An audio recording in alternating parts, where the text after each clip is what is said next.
यह सच है कि इंसान अकेले सब कुछ नहीं कर सकता। उसे आगे बढ़ने और उन्नति करने के लिए दूसरों की मदद की जरूरत होती है। दरअसल बच्चा जब बड़ा होने लगता है तो उसके माता पिता, परिवार के लोग सहायक बनते हैं। उसे चलना, उठना, बैठना, बोलना और ठीक तरह से व्यवहार करना सिखाते हैं। बिल्कुल। इसके बाद वो पड़ोस, स्कूल और समाज के बीच जाता है और लोगों से जीवन जीने का हुनर सीखता है, आगे बढ़ता है। ये बात याद रखनी चाहिए कि परिवार, समाज और सारी दुनिया आपसी सहयोग और भाईचारे की भावना से ही चल रही है। कष्ट या संकट किसी पर भी आ सकते हैं। ऐसे समय सहायता की जरूरत होती है, लेकिन आज के दौर में कई बार देखा गया है कि लोग संकट में पड़े व्यक्ति को देखकर मुंह फेर लेते हैं और अपने रास्ते चले जाते हैं। लेकिन हमें ये जरूर सोचना चाहिए कि अगर हम भी कभी इस तरह के संकट में पड़ सकते हैं और हमें भी दूसरे की सहायता की जरूरत हो सकती है। जरा इस बारे में सोचिए। दूसरों की मदद करना खुद ही आपका स्वभाव बन जाएगा। हेलो इंडिया, मैं हूं प्रीति। हेलो इंडिया, मैं हूं पराक्रम।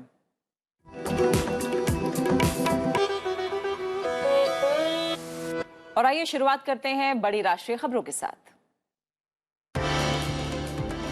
राष्ट्रपति रामनाथ कोविंद आज से 3 दिन के गुजरात दौरे पर हैं। राष्ट्रपति भावनगर में आर्थिक रूप से कमजोर वर्ग के लिए आवास योजना का उद्घाटन करेंगे। इसके अलावा भावनगर जिले के तलगजरदा में श्री चित्रकूट धाम भी जाएंगे।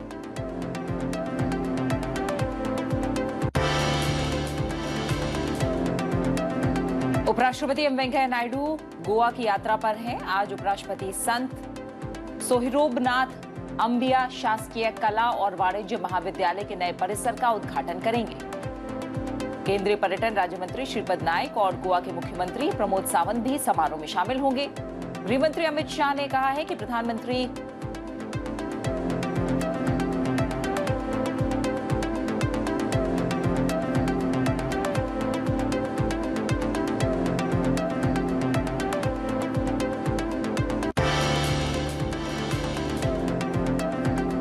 गृहमंत्री अमित शाह ने कहा है कि प्रधानमंत्री नरेंद्र मोदी की ओर से किए सुधार हमेशा गरीबों की जरूरत को ध्यान में रखकर लिए गए हैं।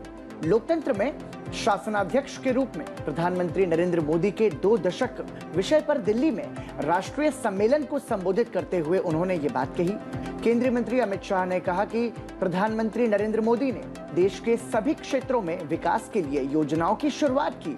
उनका मानना है कि अर्थव्यवस्था का विस्तार होना चाहिए।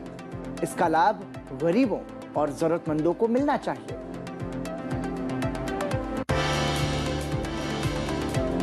रक्षा मंत्री राजनाथ सिंह ने दिल्ली में आर्मी कमांडरों की बैठक को संबोधित किया। उन्होंने कहा कि देश सुरक्षा, एचएडीआर, चिकित्सा सहायता से लेकर सभी क्षेत्रों में सेना ने शानदार काम किया है। राष्ट्र निर्माण के साथ साथ समग्र राष्ट्रीय विकास में भी सेना की भूमिका बहुत महत्वपूर्ण है। आर्मी कमांडरों की बैठक साउथ ब्लॉक में हो रही है। भारतीय सेना के शीर्ष कमांडरों की 4 दिनों तक चलने वाली बैठक में मौजूदा सुरक्षा स्थिति के सभी पहलुओं, सीमाओं के साथ साथ भीतरी इलाकों में स्थिति और वर्तमान सुरक्षा तंत्र के लिए चुनौतियों पर व्यापक विचार विमर्श हो रहा है। रसायन और उर्वरक मंत्री मनसुख मांडविया ने कहा है कि वैश्विक महामारी के बाद भारत में दवा क्षेत्र में निवेश बढ़ गया है। उन्होंने कहा कि सरकार उद्योगों के हित में काम करती रही है। इन्वेस्ट इंडियाज इन्वेस्टर समिट को वर्चुअली संबोधित करते हुए केंद्रीय मंत्री मनसुख मांडविया ने कहा कि विश्व की प्रमुख कंपनियों को भारत को निवेश का उत्तम स्थल बनाने के सरकार के प्रयास का फायदा उठाना चाहिए। उन्होंने कहा कि आज भारत जेनरिक दवाओं का सबसे बड़ा निर्माता और आपूर्तिकर्ता है। सुप्रीम कोर्ट ने पेगासस जासूसी मामले की 3 सदस्यीय विशेषज्ञ समिति से जांच कराने का आदेश दिया है। समिति की अगुवाई शीर्ष अदालत के पूर्व न्यायाधीश आरवी रविंद्रन करेंगे। समिति से जल्द ही रिपोर्ट दाखिल करने के लिए कहा गया है। अदालत ने कहा है कि दैनिक जीवन में सूचना प्रौद्योगिकी अहम है, लेकिन साथ ही नागरिकों की निजता की रक्षा किया जाना भी जरूरी है।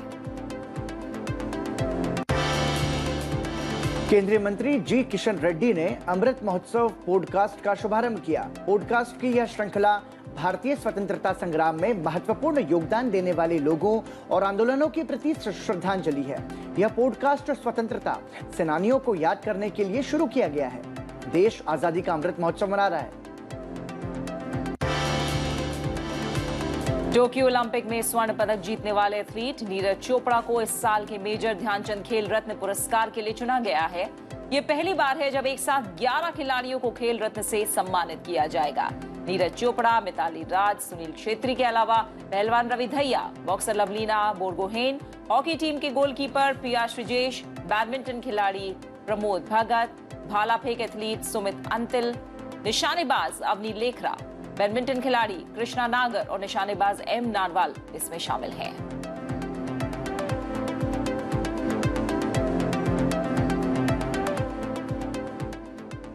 और राष्ट्रीय सुर्खियों के बाद आइए अब नजर डालते हैं NEWS यानी कि देश के चारों कोनों से आ रही राज्यवार खबरों की ओर। पंजाब में 8 नवंबर को विधानसभा का विशेष सत्र बुलाया गया है। मुख्यमंत्री चरणजीत सिंह की अध्यक्षता में हुई मंत्रिमंडल की बैठक में इसका फैसला लिया गया। ये फैसला 2 दिन पहले सर्वदलीय बैठक में बनी आम सहमति के बाद लिया गया। मुख्यमंत्री योगी आदित्यनाथ ने टीम 9 की बैठक में अधिकारियों को त्योहारों पर कोरोना को लेकर विशेष सावधानी बरतने के निर्देश दिए। मुख्यमंत्री ने कहा कि प्रदेश के 39 जिलों में एक भी संक्रमित नहीं है, इसके बावजूद इस मामले में ढिलाई नहीं बरतनी चाहिए।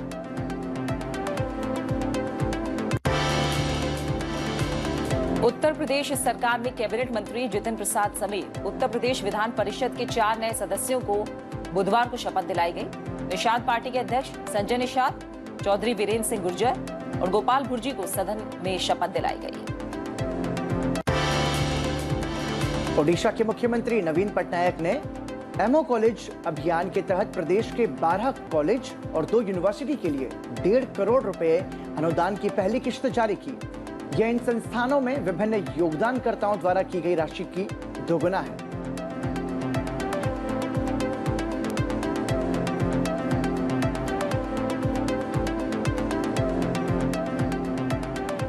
और देश और राज्यों की सुर्खियों के बाद अब दुनिया भर की बड़ी खबरों पर एक नजर डालेंगे अंतर्राष्ट्रीय सुर्खियों में।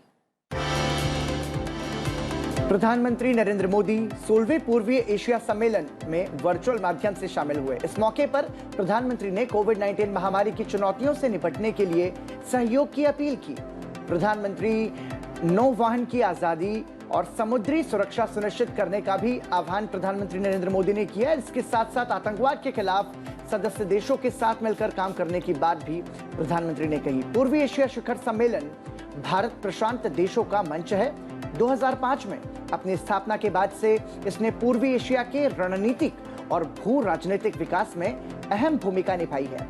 पूर्वी एशिया शिखर सम्मेलन में भारत, चीन, जापान, दक्षिण कोरिया, ऑस्ट्रेलिया, न्यूजीलैंड, संयुक्त राज्य अमेरिका और रूस के अलावा आसियान के देश शामिल हैं।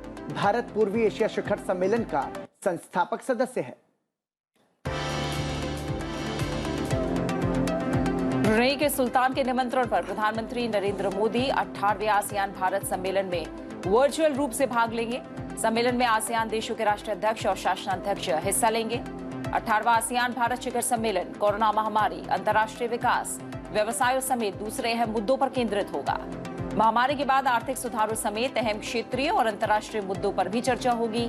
इसके साथ ही सम्मेलन में रणनीतिक साझेदारी की स्थिति की समीक्षा, स्वास्थ्य, व्यापार और वाणिज्य, कनेक्टिविटी, शिक्षा और संस्कृति समेत प्रमुख क्षेत्रों में हुई प्रगति का जायजा भी लिया जाएगा। रक्षा मंत्री राजनाथ सिंह ने कहा कि भारत अपने समुद्री हितों की रक्षा करने के लिए पूरी तरह से प्रतिबद्ध है। भारत समुद्र से संबंधित कानूनों पर संयुक्त राष्ट्र के कन्वेंशन के अनुसार सभी राष्ट्रों के अधिकारों का सम्मान करने के लिए भी प्रतिबद्ध है। वर्चुअल माध्यम से हिंद प्रशांत क्षेत्रीय संवाद 2021 के उद्घाटन सत्र को संबोधित करते हुए रक्षा मंत्री राजनाथ सिंह ने कहा कि समुद्री क्षेत्र से जुड़े मामलों में सभी के हित में समाधान ढूंढा जाना चाहिए। उन्होंने कहा कि आतंकवाद, समुद्री डकैती, मादक पदार्थों के अवैध कारोबार और जलवायु परिवर्तन जैसे गंभीर खतरों ने हिंद प्रशांत क्षेत्र में नई चुनौतियां पैदा की हैं। इससे निपटने की जिम्मेदारी हम सभी की है। भारत ने चीन की सीमा कानून बनाए जाने के एक पक्षीय निर्णय पर चिंता जाहिर की है, जिससे सीमा प्रबंधन पर वर्तमान द्विपक्षीय सहमति और सीमा के प्रश्न पर प्रभाव पड़ सकता है। विदेश मंत्रालय के प्रवक्ता अरिंदम बागची ने मीडिया के प्रश्नों के जवाब में बताया कि ऐसे एक पक्षीय कदम का दोनों पक्षों द्वारा सहमति वाले मुद्दों पर कोई प्रभाव नहीं पड़ेगा जो पहले लिए जा चुके हैं, भले ही ये सीमा के प्रश्न पर हो या भारत चीन सीमा क्षेत्रों में वास्तविक नियंत्रण रेखा के साथ शांति और सद्भाव बनाए रखने से संबंधित हो। पेरिस जलवायु समझौते के बाद से सबसे महत्वपूर्ण संयुक्त राष्ट्र जलवायु परिवर्तन सम्मेलन 31 अक्टूबर से 12 नवंबर तक ब्रिटेन के ग्लासगो में होना है। प्रधानमंत्री नरेंद्र मोदी G20 शिखर सम्मेलन और जलवायु सम्मेलन में भाग लेने के लिए इस महीने की 29 तारीख से 2 नवंबर तक रोम और ग्लासगो की यात्रा पर रहेंगे।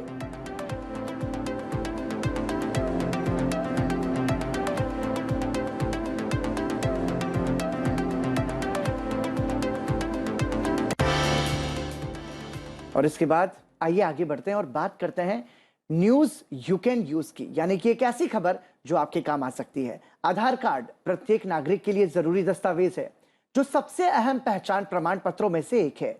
तकरीबन हर जगह आपका आधार नंबर मांगा जाता है, लेकिन इसके साथ ही क्या कभी आपको इस बात का भी डर सताता है कि कहीं आपके आधार कार्ड का दुरुपयोग तो नहीं हो रहा है? बिल्कुल। न्यूज यू कैन यूज में आज हम आपको एक ऐसे मेथड के बारे में बताने जा रहे हैं जिसकी मदद से आप पता लगा सकते हैं कि आपके आधार कार्ड का कहां कहां इस्तेमाल हो रहा है, और अगर आपके आधार नंबर का दुरुपयोग हो रहा है तो आप शिकायत दर्ज कराकर उसे तुरंत रोक भी सकते हैं।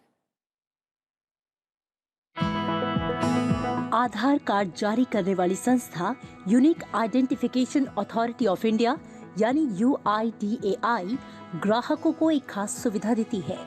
आप जब चाहें तब ये चेक कर सकते हैं कि आपका आधार कार्ड कहां कहां इस्तेमाल हुआ है। इसके लिए आपको resident.uidai.gov.in वेबसाइट पर विजिट करना होगा। यहां आपको 12 अंकों का आधार नंबर और 4 अंकों का सिक्योरिटी कोड डालना होगा। जनरेट OTP पर क्लिक करने के बाद आपके मोबाइल नंबर पर OTP आएगा, जिसके बाद वेबसाइट पर authentication type, select date range, number of record और OTP दर्ज करें। अब ड्रॉप डाउन मेन्यू में जाकर ऑल ऑप्शन का विकल्प चुनें। इसके बाद पेज पर सेलेक्ट डेट रेंज का चयन करें। अब सबमिट बटन दबाएं और सभी जरूरी जानकारी प्राप्त करें। इसके बाद आपके सामने ये जानकारी आ जाएगी कि आपका आधार कार्ड कहां कहां इस्तेमाल हुआ है। यहाँ आपको ये बताना जरूरी है कि आप इस प्रोसेस का उपयोग केवल तभी कर सकते हैं जब आपका फोन नंबर आपके आधार कार्ड से जुड़ा हो। अगर आपको लगता है कि आपके आधार कार्ड का कहीं पर गलत इस्तेमाल किया जा रहा है तो आप UIDAI टोल फ्री नंबर 1947 पर फोन करके इस बात की शिकायत कर सकते हैं। साथ ही help@uidai.gov.in पर ईमेल करके भी शिकायत दर्ज कराई जा सकती है। इसके साथ ही आप resident.uidai.gov.in फाइल कंप्लेंट लिंक पर ऑनलाइन शिकायत दर्ज करा सकते हैं। बिल्कुल पराक्रम, आधार कार्ड को जब से पहचान पत्र के रूप में इस्तेमाल किया जा रहा है तब से इस तरह की शंकाएं भी थी कि कहीं इसका कोई गलत इस्तेमाल ना हो, लेकिन अब ये जो तरीका निकल कर आया है जाहिर तौर पर इस पे लगाम भी लगेगी और लोग खुद मॉनिटर भी कर पाएंगे कि उनका आधार कार्ड कहाँ कहाँ इस्तेमाल बिल्कुल, क्योंकि जो आपके जो सर्टिफिकेट्स हैं और ऐसे जो आपके पहचान पत्र और जो प्रमाण पत्र हैं जो कि सब जगह महत्वपूर्ण तरीके से आप इस्तेमाल उनका कर सकते हैं, तो उसकी निजता और उसकी सावधानी बरतना बहुत जरूरी है। और प्रीति, हमने देखा कि आधार कार्ड के मसले को तो राजनीतिक मुद्दा भी बहुत बनाया गया, हालांकि हर बार स्पष्ट रूप से कहा गया कि आधार किसी भी निजता का हनन नहीं करता है, लेकिन सही जानकारी यदि होगी जैसे कि हमने न्यूज यू कैन यूज के जरिए दी तो दर्शक बेहतर समझ पाए। बिल्कुल। और आइए अब हम बढ़ते हैं अपने अगले सेगमेंट की तरफ जो है फिट रहो इंडिया। बात आपकी सेहत की हम करेंगे क्योंकि हम जानते हैं कि स्वस्थ जीवन सुखी जीवन जीने की पहली जरूरत होती है। हम जितना स्वस्थ रहेंगे उतना ही हमारी प्रोडक्टिविटी भी बढ़ेगी, उतना ही आनंद से हम अपना जीवन जी पाएंगे और जो हमारी क्षमताएं हैं उनका हम सही तरह से उपयोग कर पाएंगे। और हम इस सेगमेंट के जरिए बार बार इस बात पर भी जोर देते हैं कि सेहत सबसे जरूरी है और उसमें योग सबसे महत्वपूर्ण है। आप यदि नियमित योग करेंगे तो आपको इसका असर और इसका फायदा महसूस होगा। आज आपको बताएंगे कि नाड़ी शोधन प्राणायाम किस तरीके से किया जा सकता है और क्या कुछ उसका फायदा हो सकता है। तो आइए देखते हैं नाड़ी शोधन प्राणायाम के करने के तरीके को।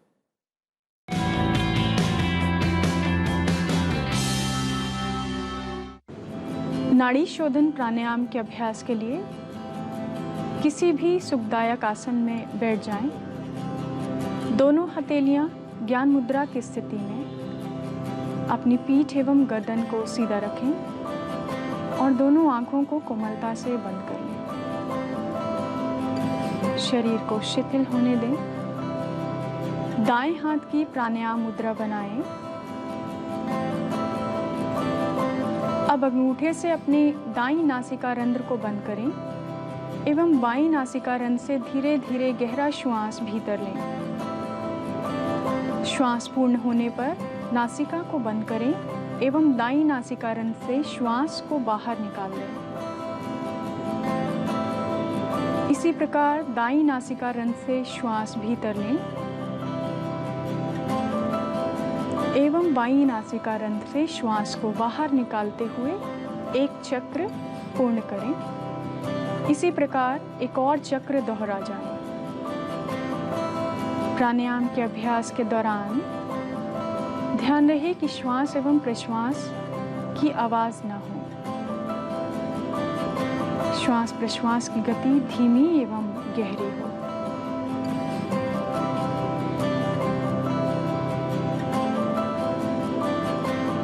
चक्र को पूर्ण कर लेने के पश्चात धीरे से हाथ को वापस पूर्व स्थिति में ले आए। दुबई एक्सपो में भारतीय पवेलियन में आयोजित लद्दाख की कला संस्कृति की झलकियों के साथ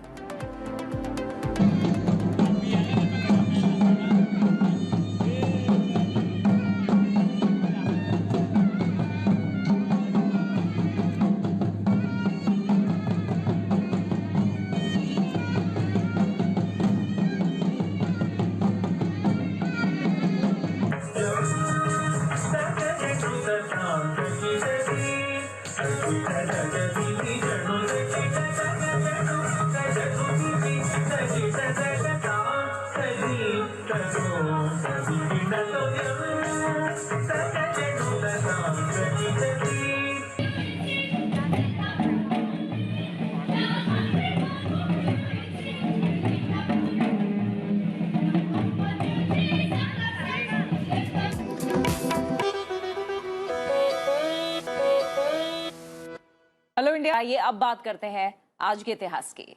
और आइए आपको बताते हैं आज के दिन से जुड़े इतिहास के बारे में। और इतिहास के पन्नों में 28 अक्टूबर के नाम क्या खास घटनाएं दर्ज हैं, नजर डालते हैं। 28 अक्टूबर वर्ष 1867 में मार्गरेट एलिजाबेथ नोबल का जन्म हुआ। वे स्वामी विवेकानंद की शिष्या थी। उन्होंने स्वामी जी को अपना आध्यात्मिक गुरु माना और साथ ही भारत देश को अपनी कर्मभूमि भी बनाई।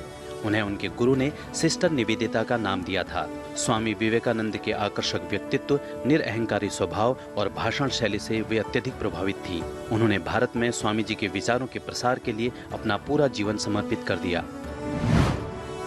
28 अक्टूबर वर्ष 2002 से प्रत्येक वर्ष विश्व स्तर पर अंतर्राष्ट्रीय एनिमेशन दिवस के रूप में मनाया जाता है। यह दिन वर्ष 1892 में पेरिस के ग्रीविन संग्रहालय में चार्ल्स एमिन रेनॉल्ट के थिएटर ऑप्टिक के पहले सार्वजनिक प्रदर्शन की याद दिलाता है। इस दिन की घोषणा वर्ष 2002 में अंतर्राष्ट्रीय एनिमेटेड फिल्म एसोसिएशन ASIFA ने की, जो यूनेस्को का सदस्य है। आज का दिन एनिमेशन की कला का उत्सव मनाने और एनिमेटेड फिल्मों के बारे में बताता है। इसके साथ ही यह दिन एनिमेटेड आर्ट के पीछे कलाकारों, वैज्ञानिकों और तकनीशियनों को भी पहचानने के लिए मनाया जाता है। 28 अक्टूबर वर्ष 1886 में स्टैच्यू ऑफ लिबर्टी को स्थापित किया गया। यह संयुक्त राज्य अमेरिका में न्यूयॉर्क शहर में लिबर्टी द्वीप पर स्थित एक विशालकाय प्रतिमा है। इस मूर्ति को फ्रांस के लोगों द्वारा संयुक्त राज्य अमेरिका को उपहार स्वरूप भेंट किया गया। इसे फ्रांसीसी मूर्तिकार फ्रेडरिक बार्थोल्डी द्वारा डिजाइन किया गया। यह मूर्ति एक रोमन स्वतंत्रता देवी की है। यह प्रतिमा संयुक्त राज्य अमेरिका के स्वतंत्रता के प्रतीक के रूप में स्थित है, जिसे समुद्र के रास्ते आने वाले अप्रवासियों के स्वागत के प्रतीक के रूप में भी देखा जाता है। और आइए बात करते हैं हमारे खास सेगमेंट फाइनेंस ज्ञान की, जिसमें हम आपको बताते हैं वित्तीय ज्ञान से जुड़ी हुई एक ऐसी जानकारी जो कि आपके लिए मददगार साबित हो सकती है। आज बात करेंगे जीडीपी के बारे में। जीडीपी शब्द आपको कई जगहों पर सुनने को मिलता है, जैसे खबरों में, अखबारों में, लेकिन एक सवाल ये भी आता है कि ये जीडीपी का फुल फॉर्म क्या है। बिल्कुल, और जीडीपी का फुल फॉर्म अगर हमें मान लीजिए पता भी है तो भी उसके बारे में जो बारीकियां हैं अब वो हो सकता है आम लोगों को ना पता हो। किसी भी देश की तरक्की में इसका क्या योगदान है, साथ ही जो जीडीपी है इसका इस्तेमाल आखिर क्यों और कैसे किया जाता है। दरअसल जीडीपी किसी भी देश की अर्थव्यवस्था को मापने का एक पैमाना है, जिससे ये अनुमान लगाया जाता है कि किसी देश में विकास किस गति से हो रहा है। इसलिए किसी भी देश की जीडीपी का अच्छा होना उस देश की मजबूत अर्थव्यवस्था को दर्शाता है। आइए फाइनेंस एक्सपर्ट के जरिए आसान शब्दों में आपको समझाते हैं जीडीपी आखिर क्या है। जीडीपी इसका मतलब होता है gross domestic product, the total value of final goods and services produced in the economy in A given period of 1 year. देखिए जीडीपी जब बढ़ती है ना जी, तो उस बेसिकली एक प्रॉस्पेरिटी दिखाता है, ये economic prosperity of the country दिखाता है। अगर जीडीपी तभी बढ़ेगी जब लोगों में प्रॉस्पेरिटी हो, सबको नौकरियां मिली हो, जो कि नॉर्मली कभी किसी भी इकोनॉमी में नहीं होता। इवन अमेरिका भी, उसकी सबसे ज्यादा जीडीपी है, कोई 17-18 ट्रिलियन डॉलर होगी, 18 पॉइंट समथिंग है, और 14-15 ट्रिलियन डॉलर चाइना की है। तो इनमें भी पूरी 100% एम्प्लॉयमेंट नहीं है, अनएम्प्लॉयमेंट रहता है, पर फिर भी as compare to India the rate of unemployment is much less and as such the country is very prosperous. GDP high होगी तो मतलब प्रॉस्पेरस इकोनॉमी है, प्रॉस्पेरस लोग होंगे, उनका रहन सहन समृद्ध, जिसे कहें ना, समृद्ध जनता होगी वहां। तो आरबीआई के पूर्व निदेशक ए.के. मट्टू आपको समझा रहे थे जीडीपी के बारे में। उम्मीद करते हैं आपको ये समझ में आया होगा। और जाते जाते अब मुझे और प्रीति को इजाजत देने का समय है और आपको छोड़े जाते हैं सुरीले संगीत के साथ। आज के कलाकार में अपनी संगीतमय कला को दिखा रहे हैं प्रशांत मलिक और निशांत मलिक। ये दोनों दरभंगा घराने की 13वीं पीढ़ी के ध्रुपद गायक हैं। आप लीजिए इनकी गायकी का आनंद और मुझे और पराक्रम को दीजिए इजाजत। कल फिर होगी आपसे मुलाकात। नमस्कार। नमस्कार। नमस्कार, मैं प्रशांत मलिक। मैं निशांत मलिक। राग भैरव में ध्रुपद की एक सुर ताल की बंदिश लेकर उपस्थित हुए हैं आप सभी के लिए।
Hare Hare Tumanar, Hare Hare Tumanar, Narayan.